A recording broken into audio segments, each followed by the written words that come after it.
ঘরের মধ্যে তুমি যত ইচ্ছে কাঁদো, কিন্তু দরজা সবসময় হাসি মুখে খোলো।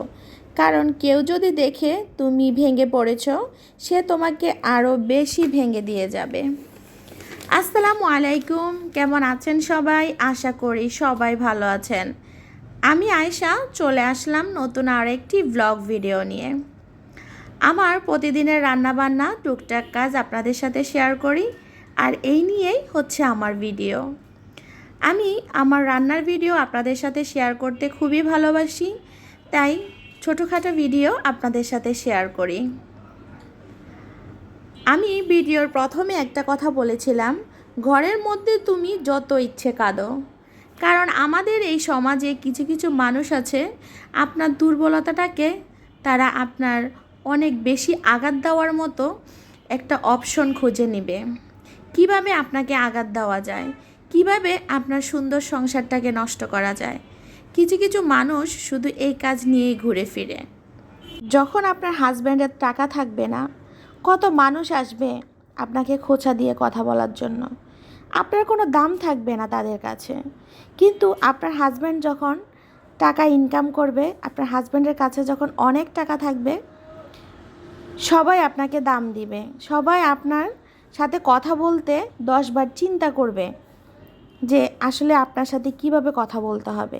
কিন্তু যখন আপনার হাজব্যান্ডের টাকা থাকবে না, কেউ একবারও ভাববে না কোন কথাটাতে আপনি কষ্ট পাবেন। আচ্ছা, অনেক কথা তো বলে ফেলেছি আপনাদের সাথে।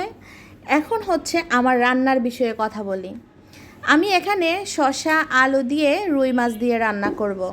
আমার বাচ্চারা শসার সাথে আলু দিলে একটু বেশি পছন্দ করে, তাই বাচ্চারা যেভাবে খাবে ঠিক সেভাবে আমাকে রান্না করতে হবে। আর এটাই একজন মায়ের দায়িত্ব। আমি এখানে প্রথমে একটা পাতিল বসিয়ে নিয়েছি, তারপর পরিমাণ মতো তেল দিয়ে পেঁয়াজ কুচি দিয়ে দিয়েছি। তারপর এক এক করে আমি আদা রসুন বাটা, জিরার গুঁড়ি, হলুদের গুঁড়া, মরিচের গুঁড়া, ধনিয়ার গুঁড়া আর পরিমাণ মতো লবণ দিয়ে দিয়েছি। দিয়ে মশলাটাকে কষিয়ে তারপর আমি এখানে আমার সবজিগুলো দিয়ে দিয়েছি। আর যে গরম পড়েছে, আমি অন্তত চেষ্টা করি গরমের দিনে এসব হালকা পাতলা সবজিগুলো রান্না করতে। আর এই সবজিগুলা শরীরের জন্য অনেক উপকারী। যখনই গরম বেশি পড়ে তখনই এমন সবজি আমি রান্না করি, যেমন জালি কুমড়া বলেন, লাউ, তারপরে যে বড় শসাগুলো, দুন্দুল, এসব সবজিগুলো কিন্তু খাওয়া অনেক দরকার গরমের সময়।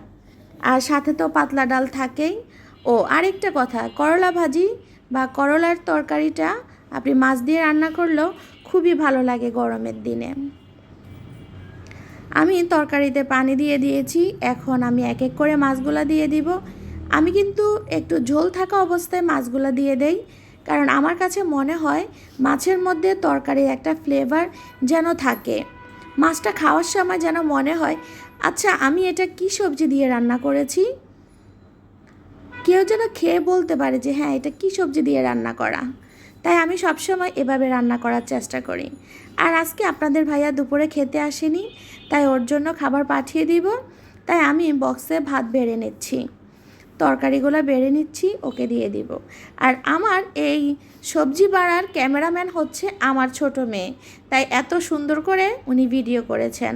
আপনারাও তার ভিডিওটা দেখেন, কত সুন্দর করে ভিডিও করেছে। তারপরও তো ভিডিও করেছে, এটাই তো অনেক বেশি। আপনারা সবাই আমার ভিডিওটা দেখবেন এবং সুন্দর সুন্দর কমেন্ট করবেন, আর একটা লাইক দিতে কিন্তু ভুলবেন না। আর বিকালবেলায় নাস্তায় ছিল চিকেন ফ্রাই।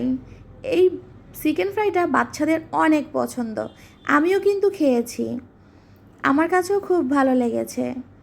সবাই ভালো থাকবেন, সুস্থ থাকবেন। আজকের জন্য বিদায়, আল্লাহ হাফেজ।